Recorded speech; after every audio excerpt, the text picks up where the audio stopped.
Hello friends, स्वागत है आप सभी का एग्जाम यूट्यूब चैनल पे। आज के इस वीडियो में हम लोग क्लास 10 के एनसीईआरटी साइंस का एग्जाम्पलर को सोल्व करने वाले हैं। इसी तरह के क्वेश्चन ग्रुप डी में पूछे जा रहे हैं, तो हम अपने इस चैनल पे सारे क्लास 10 और क्लास 9 के सारे एग्जाम्पलर का साइंस के एग्जाम्पलर का सलूशन करवाने वाले हैं। ये वीडियो थोड़ा लंबा हो सकता है, तो वीडियो को अंत तक ज़रूर देखिएगा। तो चलिए वीडियो को शुरू करते हैं। तो दोस्तों, हमारा जो पहला एक्सरसाइज है साइंस का, वो है रासायनिक अभिक्रियाएं एवं समीकरण।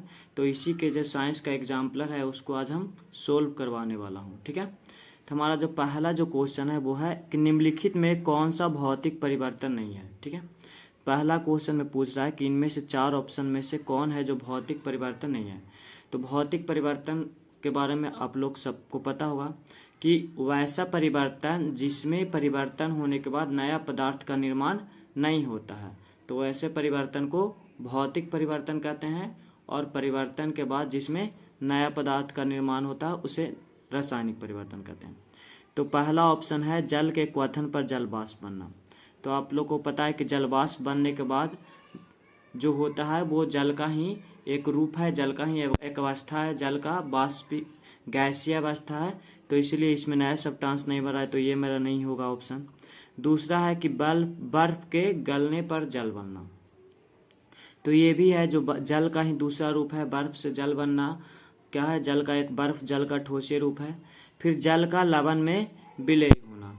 तो जल का जब किसी लवण में हम घोलते हैं तो उससे फिर हम लोग क्या कर सकते हैं, जल अलग और लवण अलग प्राप्त कर सकते हैं। तो ये भी एक रासायनिक परिवर्तन नहीं है, ये भी एक भौतिक परिवर्तन है। द्रवित पेट्रोलियम का दहन। तो हमारा सही ऑप्शन हो जाएगा डी। किसी भी चीज का दहन एक रासायनिक अभिक्रिया है। दहन एक रासायनिक अभिक्रिया है, चाहे किसी भी चीज का दहन हो, ये क्या हो जाता है, रासायनिक परिवर्तन हो जाता है। ठीक है, अगला जो हमारा क्वेश्चन है वो है कि निम्नलिखित अभिक्रिया एक उदाहरण है। ये अभिक्रिया जो दे रखा है पूछ रहा है कि ये किसका उदाहरण है। तो पहला ऑप्शन है प्रतिस्थापन अभिक्रिया। तो प्रतिस्थापन अभिक्रिया को ही हम लोग क्या कहते हैं, विस्थापन अभिक्रिया कहते हैं।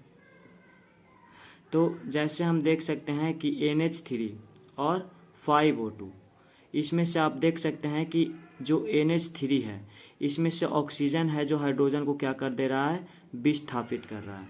ठीक है, तो इस और नाइट्रोजन ऑक्साइड बना रहा है, तो इसका मतलब ये मेरा प्रतिस्थापन अभिक्रिया हो जाएगा। फिर दूसरा है संयोजन अभिक्रिया। संयोजन अभिक्रिया में क्या होता है कि दो पदार्थ जुड़कर एक नए पदार्थ का निर्माण करते हैं, तो ये तो नहीं हो रहा। एक तीसरा ऑप्शन है उपचयन अपचयन। ठीक है, तो अपचयन रेडॉक्स अभिक्रिया का। तो जब किसी के साथ क्या होता है, ऑक्सीजन जुड़ता है या तो हाइड्रोजन का कमी होता है, तो उस पदार्थ का उपचयन होता है। ठीक है, तो आप देख सकते हैं कि अभिक्रिया के बाद नाइट्रोजन के साथ क्या हुआ, ऑक्सीजन का ऐड हुआ, इसलिए नाइट्रोजन का यहाँ पे क्या हो रहा है, उपचयन हो रहा है। दूसरा अपचयन, जब किसी तत्व के साथ या तो हाइड्रोजन जुड़ता है या तो ऑक्सीजन घटता है, तब उस पदार्थ का क्या होता है, अपचयन होता है। तो इस अभिक्रिया में आप देख रहे हैं कि ऑक्सीजन में अभिक्रिया के बाद हाइड्रोजन का क्या हो गया है, ऐड हो गया है, इसलिए ऑक्सीजन का क्या हो जा रहा है, अपचयन हो जा रहा है। अब चूंकि उपचयन और अपचयन इस अभिक्रिया में दोनों हो रहे हैं, तो उपचयन और अपचयन अभिक्रिया जब एक साथ होता है तो उसी को रेडॉक्स अभिक्रिया कहते हैं, तो इसलिए मेरा ये भी सही हो जाएगा। तीसरा होता है उदासीनीकरण अभिक्रिया। ये होता है कि जब एक अम्ल और एक क्षार अभिक्रिया करके एक लवण का निर्माण करते हैं, तो उस अभिक्रिया को उदासीनीकरण अभिक्रिया कर रहे हैं, तो ये भी मेरा ये भी कट जाएगा। और ये संयोजन अभिक्रिया भी नहीं हो, तो मेरा ऑप्शन सही होगा 1 और 3, मेरा ऑप्शन सही हो जाएगा सी। अगला है कि दी गई अभिक्रिया के बारे में कौन सा कथन सत्य है। ठीक है, तो इसमें देखते हैं हम लोग, पहला जो हमारा ऑप्शन है कि वो है आयरन धातु ऑक्सीकरित हो रहा है। तो हम लोग पढ़ा कि जब किसी के साथ या तो ऑक्सीजन जुड़ता है या तो हाइड्रोजन का कमी होता है तो उसका ऑक्सीकरण होता है। तो हम देख रहे हैं कि अभिक्रिया के बाद फेरस के और आयरन के साथ क्या हो जा रहा है, ऑक्सीजन ऐड हो जा रहा है, तो इसलिए आयरन का क्या हो रहा है, यहाँ पे ऑक्सीकरण हो रहा है, तो मेरा पहला ऑप्शन सही हो जाएगा। दूसरा है कि जल अपचायित हो रहा है। अब अपचयन क्या होता है कि भाई जब किसी के साथ या तो हाइड्रोजन जुड़ता है या तो ऑक्सीजन घटता है। तो आप देख रहे हैं कि यहाँ पे जल है, मगर अभिक्रिया के बाद हाइड्रोजन क्या हो जा रहा है, अकेले हो जा रहा है, मतलब इससे ऑक्सीजन का क्या हो रहा है, हानि हो रहा है। इसका मतलब जल का यहाँ पे क्या हो रहा है, अपचयन हो रहा है। ठीक है, जल अपचायक के रूप में कार्य कर रहा है। अब अपचायक किसको कहते हैं भाई, जिस यौगिक के कारण अभिक्रिया में अपचयन की क्रिया होती है उसको अपचायक कहते हैं। तो यहाँ पे तो जल में ही क्या हो रहा है, जल का ही अपचयन हो रहा है, तो इसलिए जल तो अपचायक नहीं हो सकता, तो ये मेरा खत्म हो गया। अगला है कि जल ऑक्सीकारक के रूप में काम कर रहा है। तो आप देख सकते हैं कि जो लोहे का जो ऑक्सीकरण हुआ है, और वो किसके कारण हुआ है, चूंकि जल में ऑक्सीजन था और वो जाके लोहा में जुट गया, तो लोहे का ऑक्सीकरण किसके कारण हुआ है, जल के कारण हुआ है, तो इसलिए जल क्या हो जाएगा, ऑक्सीकारक हो जाएगा। तो मेरा ऑप्शन 1, 2 और 4 सही है, तो मेरा सही हो जाएगा सी नंबर का। अगला है कि निम्नलिखित में कौन से प्रक्रम ऊष्माक्षेपी हैं। तो ऊष्माक्षेपी अभिक्रिया क्या होती है कि वैसे अभिक्रिया जिसके घटित होने के बाद ऊष्मा क्या होती है, बहुत अधिक मात्रा में ऊष्मा निकलती है, तो उस वैसे अभिक्रिया को ऊष्माक्षेपी कहते हैं। तो पहला है कि बिना बुझे हुए चूने के साथ जल की अभिक्रिया। तो बिना बुझा हुआ चूना होता है कैल्शियम ऑक्साइड, और जल होता है, क्या होता है, जल। जब इसको बिना बुझा हुआ चूना को जल के साथ अभिक्रिया कराते हैं तो कैल्शियम हाइड्रोक्साइड और प्लस कार्बन डाइऑक्साइड बनता है, और इसके साथ क्या होता है कि बहुत अधिक मात्रा में क्या होता है, ऊष्मा का निर्माण होता है। तो अभी हमने बताया कि जिस अभिक्रिया के फलस्वरूप ऊष्मा का निर्माण होता है, तो वैसे अभिक्रिया को हम लोग ऊष्माक्षेपी अभिक्रिया कहते हैं। तो मेरा ये पहला ऊष्माक्षेपी अभिक्रिया हो जाएगा। दूसरा है एक अम्ल का तनुकरण। अम्ल का तनुकरण का मतलब कि जब किसी अम्ल में हम सांद्र अम्ल में जल मिलाकर उसका क्या कर देते हैं, तनुकरण कर देते हैं। तो एक अम्ल का तनुकरण भी क्या है, एक ऊष्माक्षेपी अभिक्रिया है। जब किसी सांद्र अम्ल में जल मिलाने के बाद उस अम्ल से क्या होती है, मतलब उस सॉल्यूशन से ऊर्जा निकलती है। तीसरा है जल का बाष्पीकरण। जब जल का बाष्पीकरण करते हैं तो जल को वाष्प बनाने के लिए हम लोग को क्या करना पड़ता है, अतिरिक्त ऊष्मा देना पड़ता है, उसको गर्म करना पड़ता है, इसलिए ऊष्माक्षेपी नहीं, ऊष्मा से शोष्य अभिक्रिया हो जाएगा। कपूर के क्रिस्टलों का ऊर्ध्वापातन। कपूर के ऊर्ध्वापातन के लिए हमको क्या करना पड़ता है, हीट देना पड़ता है, तो इसलिए ये भी क्या हो जाएगा, ये भी गलत हो जाएगा। तो मेरा सही ऑप्शन क्या हो जाएगा, 1 तथा 2। अगला मेरा है कि 25 ml जल युक्त ए, बी तथा सी के रूप में चिन्हित 3 बीकर ले गए। कहता 3 बीकर ले गए और तीनों में 25 ml जल है। बी तथा सी बीकरों में कुछ मात्रा में सोडियम हाइड्रोक्साइड, कॉपर सल्फेट तथा सोडियम क्लोराइड मिलाया गया। अब तीनों बीकर जिसमें 25-25 ml जल था, तो पहले वाला में सोडियम हाइड्रोक्साइड, दूसरा वाला में कॉपर सल्फेट तथा तीसरे वाला में सोडियम क्लोराइड मिलाया गया है। मिलाने के बाद यह देखा गया कि बीकर ए तथा बी के विलयनों में ताप में वृद्धि हुई। अब जब पहले वाले बीकर में सोडियम हाइड्रोक्साइड और दूसरे वाले में कॉपर सल्फेट मिलाया गया, तो मिलाने के बाद देखा गया कि ए तथा बी के विलयनों में क्या हुई, ताप में वृद्धि हुई। अब किसी विलयन में ताप का वृद्धि हो रहा है, इसका मतलब उस रिएक्शन के फलस्वरूप उस विलयन से क्या हो रहा है, ऊष्मा का निर्माण हो रहा है। और जबकि बीकर सी के विलयन में ताप में कम हुई, और जो सी विलयन था उसमें ताप की कमी हुई। इसका मतलब क्या हुआ कि वो जो रिएक्शन था, वो बीकर सी वाला विलयन था, वो क्या किया, आसपास के ऊष्मा को क्या किया, अवशोषित किया, जिसके कारण आसपास के ताप में क्या हुई, कम हुई। तो हम देख सकते हैं कि कौन सा ऑप्शन सही है। तो पहला ऑप्शन मेरा है कि बीकर ए तथा बी ऊष्माक्षेपी प्रक्रम संपन्न हुआ। आपने देखा कि बीकर ए तथा बी में क्या हुआ था कि ताप में वृद्धि हुआ। अब ताप में वृद्धि का मतलब है कि उसमें क्या हुआ था, ऊष्मा का निर्माण हुआ था, जिसके कारण उसमें क्या हुआ, ताप में वृद्धि हुआ। और जिस प्रक्रिया में ऊष्मा का निर्माण होता है उसको क्या कहते हैं, ऊष्माक्षेपी कहते हैं। तो मेरा ये ऑप्शन सही हो जाएगा। दूसरा, बीकर ए तथा बी ऊष्माशोषी अभिक्रिया है। अब अभी हमने देखा कि बीकर ए तथा बी में क्या हुआ, ऊष्माक्षेपी प्रक्रम संपन्न हुआ, तो इसलिए ये दूसरा क्या ऑप्शन क्या हो जाएगा, गलत हो जाएगा। तीसरा ऑप्शन कहता है कि बीकर सी में ऊष्माक्षेपी प्रक्रम संपन्न हुआ। आपने देखा कि बीकर सी में क्या हुआ था कि बीकर सी में ताप की कमी आया था। अब ताप की कमी का मतलब है कि उसने आसपास का जो ताप था उसको क्या किया, ऑब्जर्व किया था, शोषित किया था। तो जो जिस अभिक्रिया में ताप का शोषण होता है उसको क्या कहते हैं, उष्मा शोषी कहते हैं। तो ये गलत हो जाएगा। तो बीकर सी का क्या हो जाएगा, बीकर सी में एक उष्मा शोषी अभिक्रिया हुआ था। तो मेरा ऑप्शन क्या सही हो जाएगा, 1 तथा 4, मेरा सी ऑप्शन सही हो जाएगा।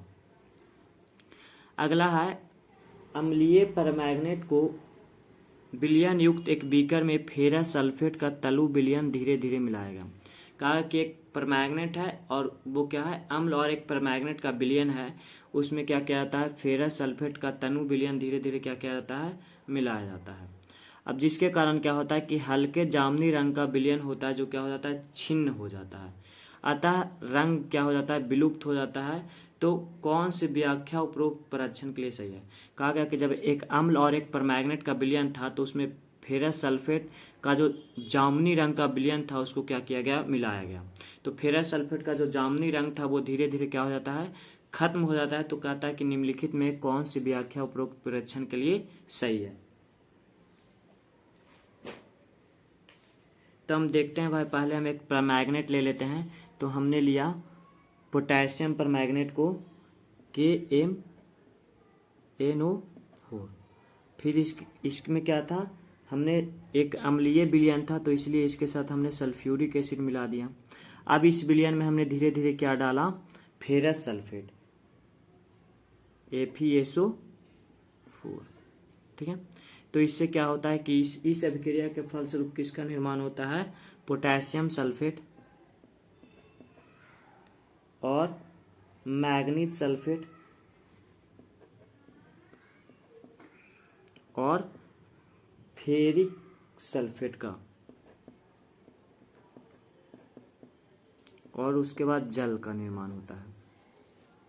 ये हमने एक परमैंगनेट लिया और उसमें अम्ल मिलाकर उस परमैंगनेट का अम्लीय विलयन तैयार किया।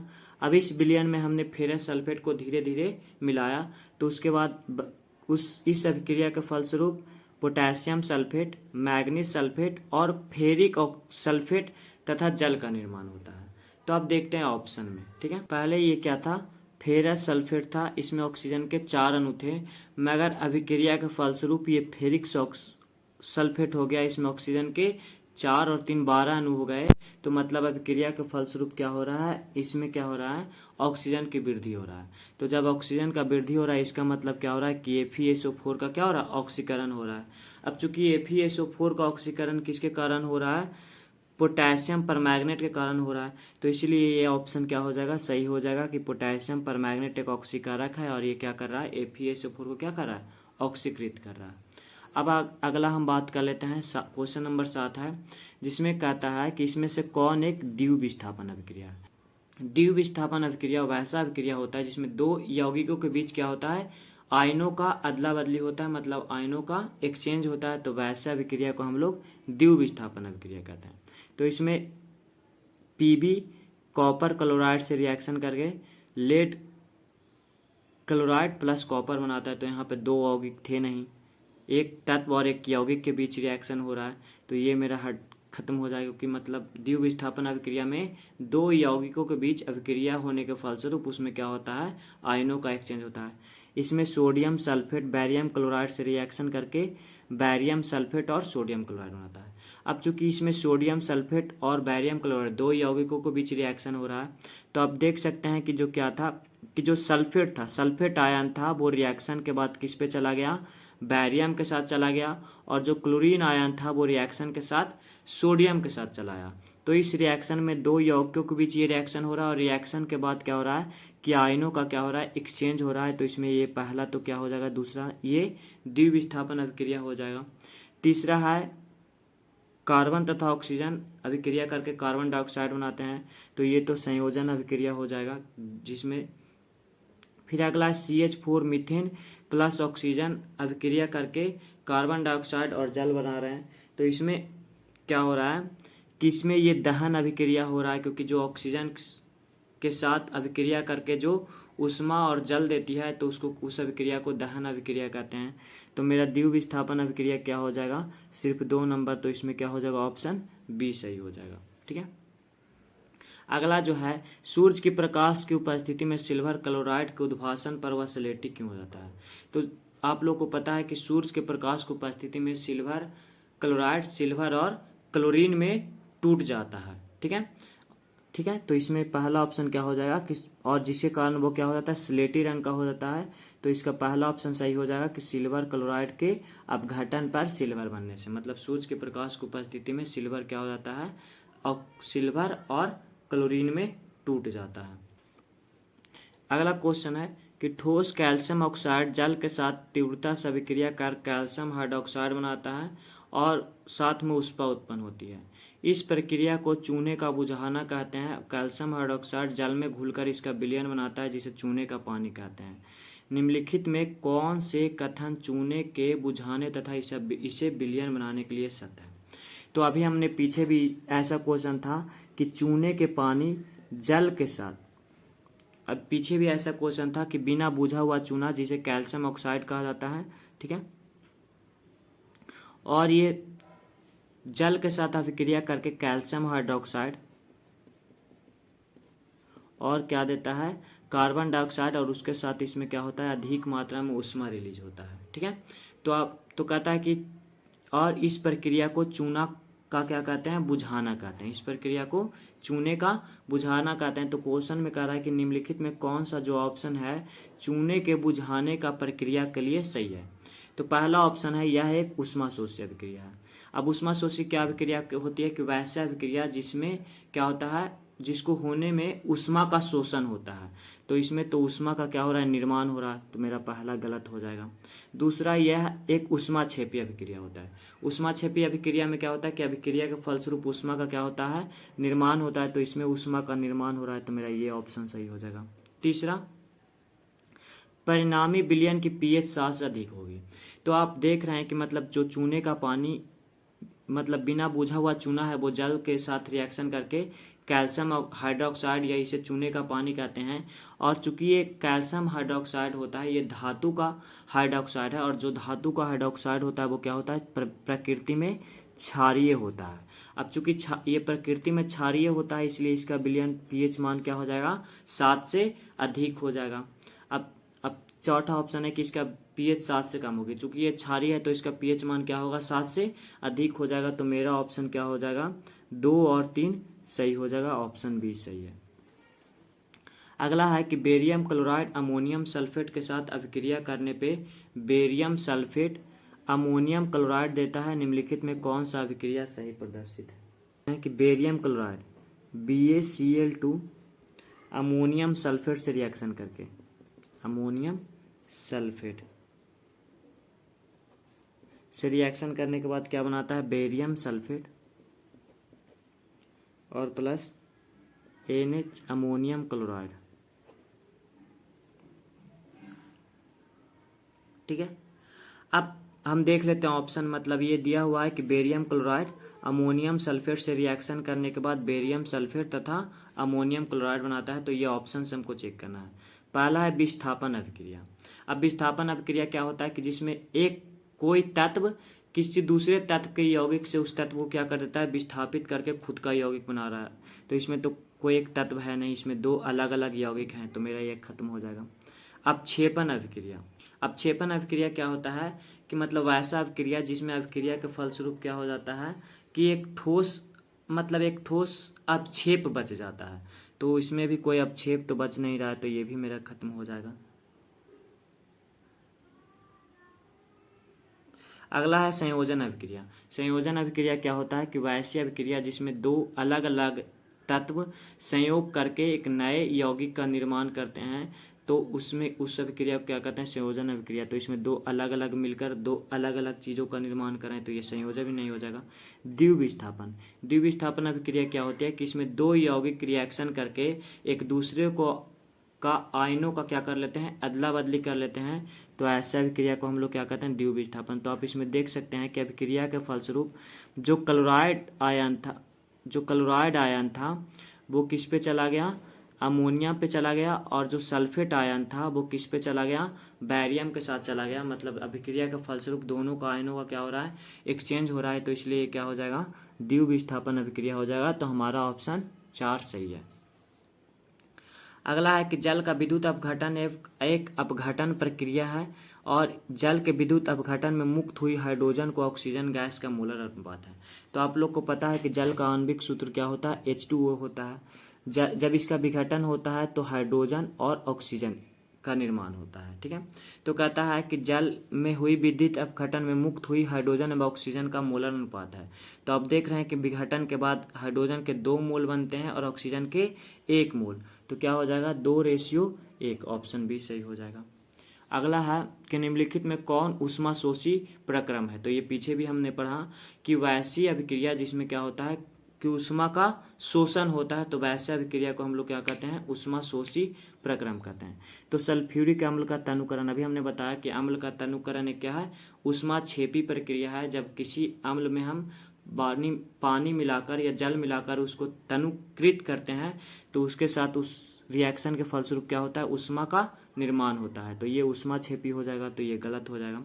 शुष्क बर्फ का ऊर्ध्वापातन, अब शुष्क बर्फ को अगर हम गर्म करेंगे तो उसको गर्म करने के लिए क्या करना पड़ेगा, हमको बाहर से ऊष्मा देना पड़ेगा। मतलब इस प्रक्रिया में क्या हो रहा है, ऊष्मा का शोषण हो रहा है, तो इसलिए ये क्या हो जाएगा, ऊष्माशोषी हो जाएगा। तीसरा है जल वाष्प। जल वाष्प का संघनन, अब जल वाष्प क्या है, वो पहले से वो जब पानी को गर्म किया गया तो वो वाष्प बन गया, मतलब पहले से ऊष्मा उसमें क्या है, मौजूद है। ठीक है, और जब वो ठंडा होता है, ठंडा होने के लिए उसमें क्या होता है, ठंडा होगा तो उसमें से क्या होगा, ऊष्मा रिलीज होगा, तो इसलिए ये क्या हो जाएगा, ऊष्मा क्षेपी हो जाएगा। ठीक है, जल वाष्प का वाष्पीकरण, अब जल को वाष्प बनाने के लिए हमको क्या करना पड़ता है, जल को गर्म करना पड़ता है, मतलब बाहर से हमको उसको क्या करना पड़ेगा, ऊष्मा देना पड़ेगा, इसलिए जल वाष्प का वाष्पीकरण क्या हो जाएगा, ऊष्मा शोषी प्रक्रम हो जाएगा। तो इसमें सही ऑप्शन हो जाएगा 2 तथा 4, ऑप्शन डी सही हो जाएगा।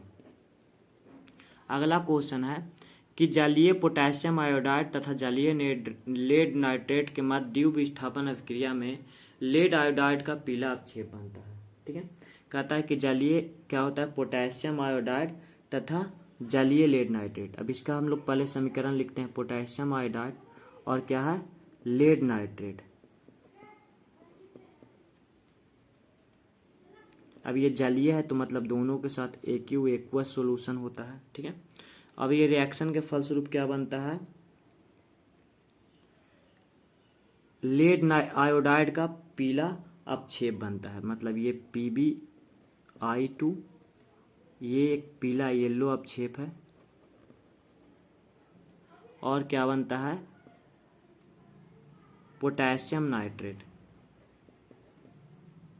इसको बैलेंस कर देते हैं।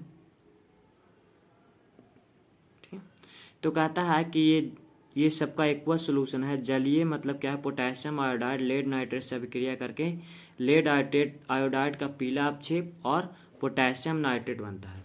अब आगे कहता है कि यदि इस प्रक्रिया को कराते समय लेड नाइट्रेट उपलब्ध न हो तो किसे लेड नाइट्रेट के स्थान पे उपयोग किया जा सकता है। मान लीजिए कि ये क्या है, ये लेड नाइट्रेट के इस समय इस प्रक्रिया में ये लेड नाइट्रेट है जो इस प्रक्रिया में क्या हो, अगर उपलब्ध ना हो। ठीक है, तो हम लेड नाइट्रेट के जगह पर किसका उपयोग कर सकते हैं, तो हम लोग लेड नाइट्रेट के जगह पर लेड एसीटेट का यूज कर सकते हैं, जिसका सूत्र होता है PbC2H3O2 का होल ट्वाइस। ठीक है, हम लोग किसका इस्तेमाल कर सकते हैं, लेड एसीटेट का।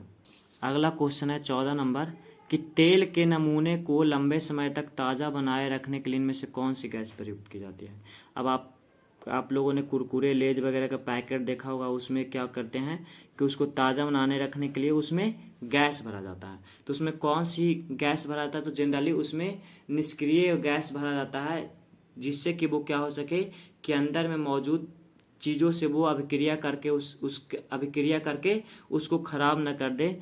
तो उससे क्या किया जाता है, उसमें निष्क्रिय गैस तो इसमें क्या हो जाएगा, कार्बन और ऑक्सीजन नहीं होगा, नाइट्रोजन और ऑक्सीजन भी नहीं होगा, क्योंकि ऑक्सीजन वहाँ जाके अंदर जाने के बाद उस पदार्थ से अभिक्रिया कर लेगा। कार्बन डाइऑक्साइड और हीलियम नहीं होगा, इसमें से कार्बन डाइऑक्साइड अभिक्रिया कर लेगा। इसमें सही ऑप्शन क्या हो जाएगा, हीलियम और नाइट्रोजन। ज़्यादातर खास करके मतलब जो पैकेट वाले जो पदार्थ होते हैं उसमें नाइट्रोजन गैस भरी जाती है। अगला है कि प्रयोगशाला में ऑक्सीजन गैस बनाने के लिए निम्नलिखित अभिक्रिया प्रयोग की जाती है। मतलब प्रयोगशाला में इस अभिक्रिया का यूज करके ऑक्सीजन गैस का निर्माण किया जाता है। तो कहता है कि इसमें से इस अभिक्रिया के बारे में कौन सा सही है।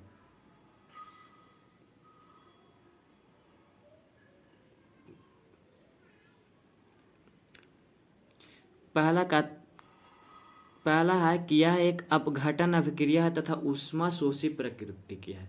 अब आप इसमें देख सकते हैं कि ये क्या है कि इस अभिक्रिया को कराने के लिए हमको क्या करना पड़ रहा है, बाहर से ऊष्मा देना पड़ रहा है।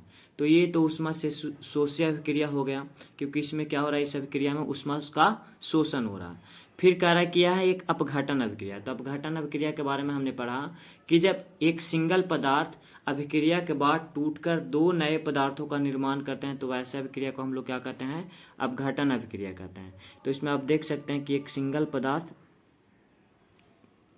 टूटकर क्या कर रहा है, दो पदार्थों का निर्माण कर, तो इसलिए क्या हो जाएगा, अपघटन अभिक्रिया हो जाएगा और ये ऊष्मा शोषी प्रकृति का होगा। तो ऑप्शन ए क्या हो जाएगा, सही हो जाएगा। निम्नलिखित में कौन सी प्रक्रम में रासायनिक अभिक्रिया होती है। कहता है ये 4 ऑप्शन दिया हुआ है, कहता है इसमें से किस में रासायनिक अभिक्रिया हो रही है। तो रासायनिक अभिक्रिया क्या होती है कि वैसे अभिक्रिया जिसमें अभिक्रिया के बाद बिल्कुल नए गुण के पदार्थ का या बिल्कुल नए पदार्थ का निर्माण होता है, तो वैसे अभिक्रिया को हम लोग रासायनिक अभिक्रिया कहते हैं। तो एक गैस के सिलेंडर में निम्न दाब पर ऑक्सीजन गैस का भंडारण। आपने पढ़ा होगा कि गैसों को क्या कहता है, दाब प्रेशराइज करके या उसको दाब आपने पढ़ा होगा कि गैसेज को क्या किया जाता है, दाब बढ़ाकर उसको क्या किया जाता है, लिक्विड फॉर्म में लाया जाता है, और जैसे ही उस पर दाब हटाया जाता है तो फिर से वो गैसेस फॉर्म में आ जाता है। तो इसलिए ये चूंकि इसमें नए पदार्थ का निर्माण नहीं हो रहे हैं, तो इसलिए क्या हो जाएगा, ये रासायनिक अभिक्रिया नहीं होगा।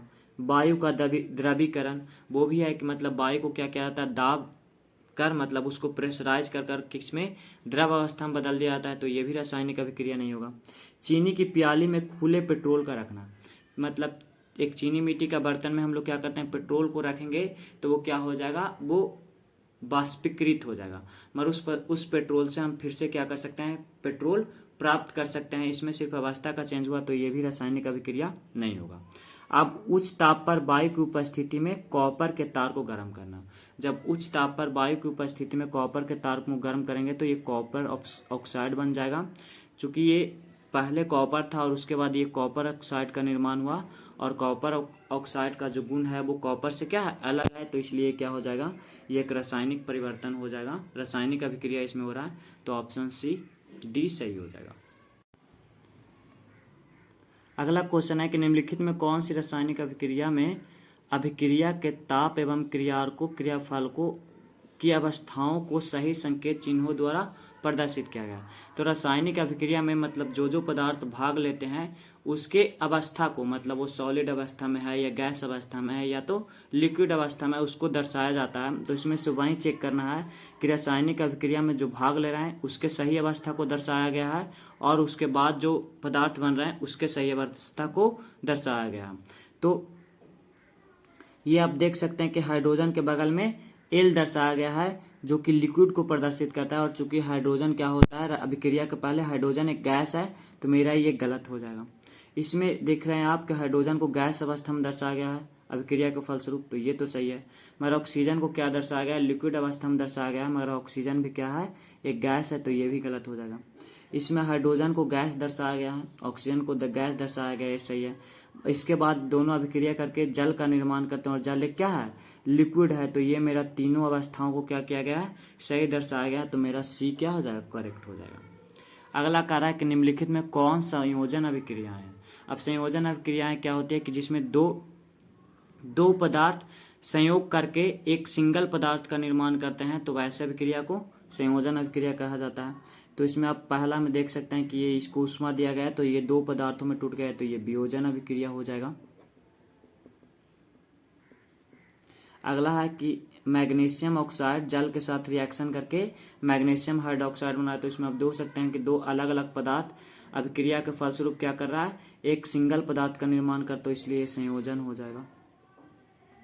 फिर आप देख सकते हैं कि एल्यूमिनियम है जो ऑक्सीजन के साथ रिएक्शन करके Al2O3 का निर्माण कर रहा है, तो इसलिए इसमें दो अलग अलग पदार्थ अभिक्रिया करने के बाद एक सिंगल पदार्थ का निर्माण करें तो ये भी क्या हो जाएगा, संयोजन अभिक्रिया हो जाएगा। इसमें आप जेडेन जिंक जो है फेरस सल्फेट से रिएक्शन करके जिंक सल्फेट और आयरन का निर्माण करा है। तो इसमें आप देख सकते हैं कि जो जिंक है आयरन के यौगिक से आयरन को विस्थापित करके खुद का यौगिक बना रहा है और आयरन विस्थापित हो जा रहा है, तो इसलिए क्या हो जाएगा, विस्थापन अभिक्रिया हो जाएगा। तो हमको इसमें से चुनना था संयोजन अभिक्रिया। तो संयोजन अभिक्रिया मेरा सही ऑप्शन क्या हो जाएगा, 2 तथा 3, ऑप्शन डी क्या हो जाएगा, सही हो जाएगा।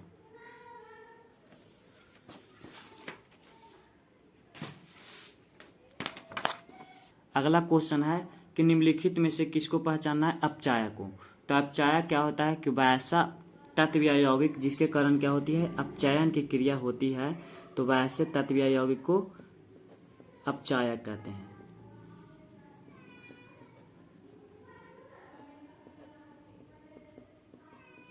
तो हम इसमें से पहला देखते हैं कि NH3 5 + 5O2। अब अपचयन क्या होता है,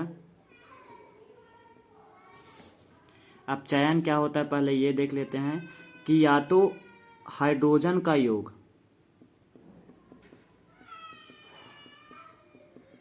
या तो ऑक्सीजन का कमी। अब जब किसी पदार्थ में या तो हाइड्रोजन का योग होता है या तो ऑक्सीजन का कमी होता है, तब हम कहते हैं कि उसका क्या हुआ, अपचयन हुआ। और जिस पदार्थ के कारण उसमें हाइड्रोजन का योग या तो ऑक्सीजन का कमी होता है, तो कहते हैं कि वो पदार्थ किसका काम कर रहा है, अपचायक का काम कर रहा है। तो हम पहले में देखते हैं कि NH3 + 5O2। अब इसमें देख सकते हैं कि हमको अपचयन देखना है, तो आप देख सकते हैं कि अभिक्रिया के फलस्वरूप ऑक्सीजन के साथ क्या हो रहा है, हाइड्रोजन जुड़ जा रहा है। और हाइड्रोजन का जब जुड़ाव होता है तो वह उसको क्या कहते हैं, अपचयन कहते हैं। मगर पहले वाला में अपचयन, ऑक्सीजन में हाइड्रोजन किसके कारण जुड़ रहा है, NH3 के कारण जुड़ रहा है, इसलिए NH3 इसमें क्या हो जाएगा, अपचायक हो जाएगा। अगला देखते हैं H2O + F2 अभिक्रिया करके HA + HOF का निर्माण करती है। तो अब देख रहे हैं कि यहाँ पे फ्लोरीन अकेले है, मगर अभिक्रिया के बाद उसमें क्या हो जा रहा है, हाइड्रोजन ऐड हो जा रहा है, इसलिए फ्लोरीन का क्या हो रहा है, अपचयन हो रहा है। और फ्लोरीन का अपचयन किसके कारण हो रहा है, जल के कारण हो रहा है, इसलिए यहाँ पे H2O क्या हो जाएगा, अपचायक हो जाएगा। अगला है कि Fe2O3 + 3CO Fe + 3CO2। अब अपचयन क्या होता है कि भाई या तो हाइड्रोजन का योग या तो ऑक्सीजन का कमी। अब इसमें हाइड्रोजन तो है नहीं, तो अपचयन किसके कारण होगा, ऑक्सीजन की कमी के कारण। ये आप देख सकते हैं कि अभी ये क्या है, अभिक्रिया के पहले ये फेरिक ऑक्साइड है, मगर अभिक्रिया के बाद आयरन जो है अकेले बच जा रहा है, मतलब इसमें क्या हो रहा है, अभिक्रिया के बाद ऑक्सीजन की कमी हो रहा है, इसलिए यहाँ पे क्या हो रहा है, आयरन का अपचयन हो रहा है। अब चूंकि आयरन का अपचयन किसके कारण हो रहा है, कार्बन मोनोऑक्साइड के कारण हो रहा है, तो यहाँ पे अपचायक क्या हो जाएगा, कार्बन मोनोऑक्साइड। अगला है H2 + O2। अब चूंकि हमने पढ़ा कि अपचयन क्या होता है कि या तो हाइड्रोजन का योग या तो ऑक्सीजन का कमी। अब इसमें देख सकते हैं कि यह हाइड्रोजन अलग है और ऑक्सीजन क्या है, अलग है।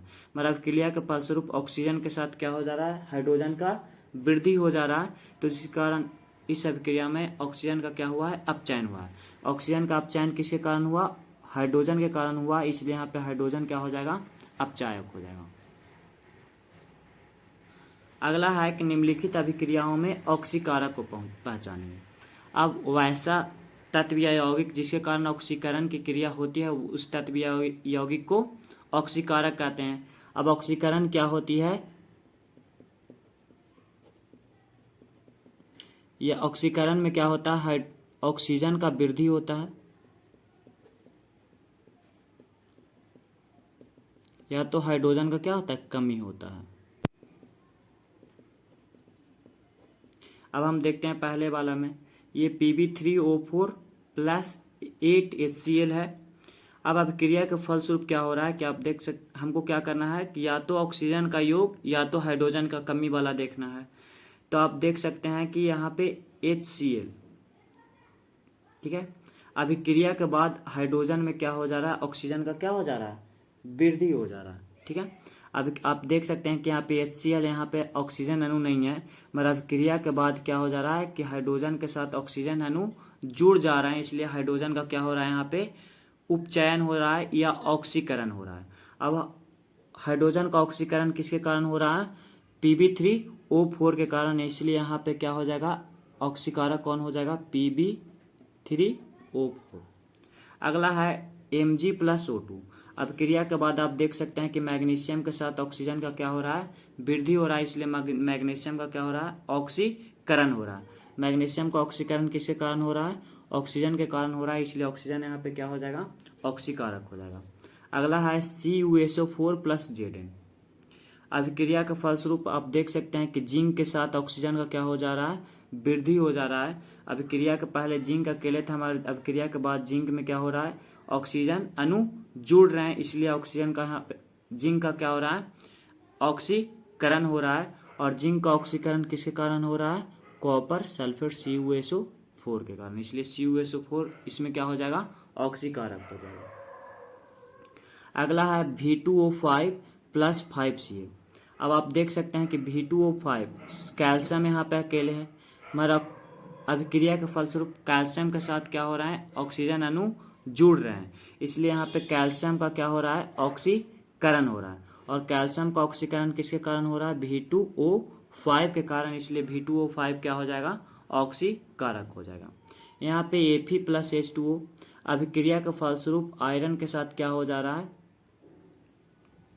ऑक्सीजन जुड़ रहे हैं, ठीक है।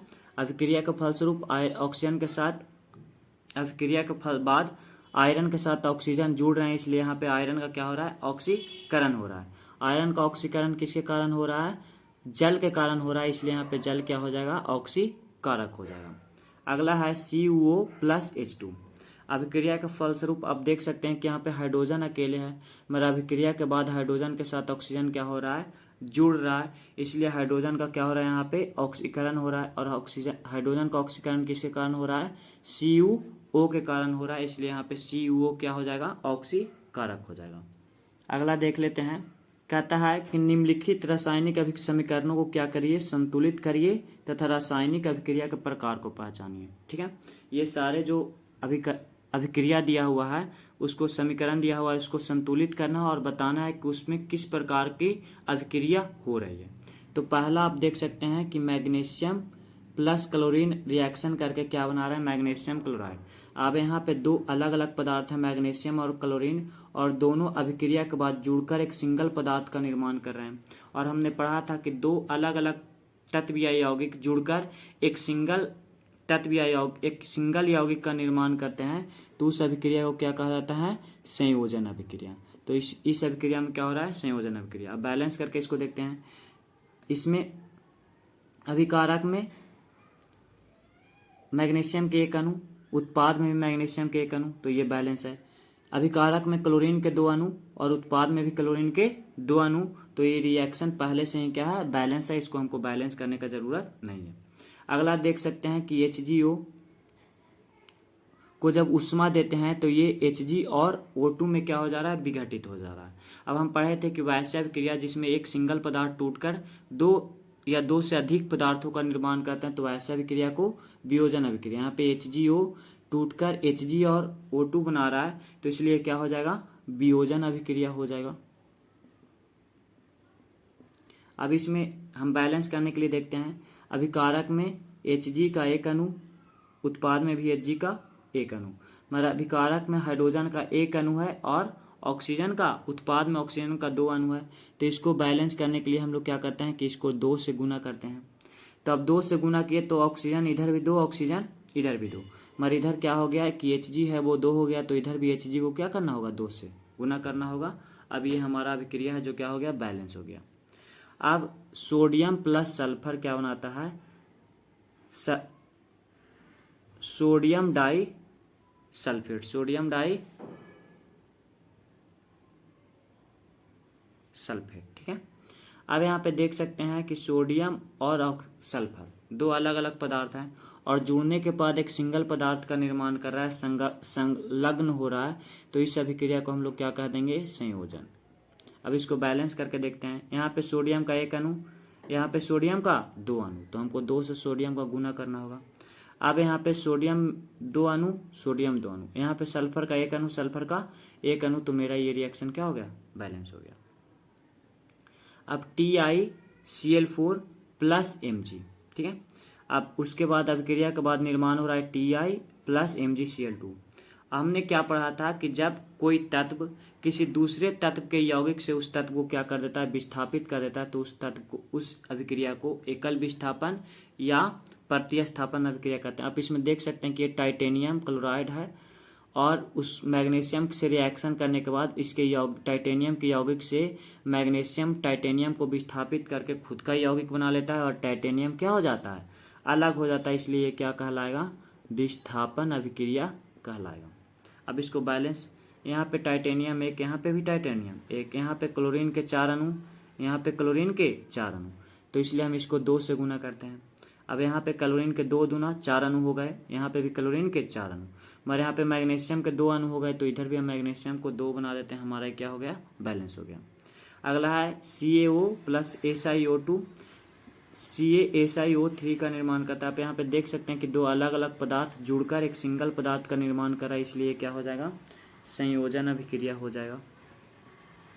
अब यहाँ पे बैलेंस करना देखते हैं, यहाँ पे कैल्शियम एक, ऑक्सीजन यहाँ पे 1 और 2 1 3, ऑक्सीजन यहाँ पे 3, यहाँ पे सिलिकॉन 1, यहाँ पे सिलिकॉन 1, तो ये अभिक्रिया पहले से ही बैलेंस है। अगला है कि H2O2, उससे क्या निर्माण होता है, H2O प्लस O2। अब यहाँ पे देख सकते हैं कि एक सिंगल पदार्थ है, ये क्या कर रहा है, टूट कर 2 अलग अलग पदार्थों में विभक्त हो जा रहा है, तो ऐसा अभिक्रिया को हम लोग क्या कहते हैं, वियोजन अभिक्रिया कहते हैं, ठीक है। अब इसको बैलेंस करते हैं, यहाँ पे हाइड्रोजन के 2 अणु, हाइड्रोजन के 2 अणु, यहाँ पे ऑक्सीजन के 2 अणु, मगर यहाँ पे ऑक्सीजन के 2 1 3 अणु हो जाते हैं। तो हम क्या करते हैं कि इसको क्या करते हैं कि अगर इसको गुना करते हैं 2 से, तो इधर कितना हो जाएगा, ऑक्सीजन के 2 दूना 4 अणु और हाइड्रोजन के 4 अणु, यहाँ पे ऑक्सीजन के 2 अणु, तो इसको गुना करते हैं 2 से, तो हाइड्रोजन के 4 अणु और ऑक्सीजन के भी 4 अणु। अब फिर से मिलाते हैं, हाइड्रोजन के इधर 4 अणु, हाइड्रोजन के इधर भी 4 अणु, ऑक्सीजन के इधर 2 दूना 4 अणु, तो इधर भी 2 और 2 4 अणु, मेरा अभिक्रिया क्या हो गया, बैलेंस हो गया। तो ये थे पहले, तो ये था क्लास 10 का पहला चैप्टर रासायनिक अभिक्रिया एवं समीकरण का एग्जाम्पलर। एग्जाम में बिल्कुल इसी तरह के क्वेश्चन पूछे जा रहे हैं, तो एग्जाम हॉल में जाने से पहले एक बार इस वीडियो को आप लोग ज़रूर देख लीजिएगा। और मैं सारे जो क्लास 9 और 10 है, जितने भी उसके एग्जाम्पलर हैं साइंस के, वो मैं सारे का सोल्यूशन करा के वीडियो डाल दूंगा। आप लोग हमारे चैनल पर नए हैं तो चैनल को सब्सक्राइब कर लीजिएगा। वीडियो अगर आपको अच्छी लगी हो तो वीडियो को लाइक कर लीजिएगा। और जो इस सॉल्यूशन का PDF है वो मैं अपने टेलीग्राम चैनल पे डाल दूंगा। टेलीग्राम का लिंक आपको वीडियो के डिस्क्रिप्शन में मिल जाएगा। जय हिंद।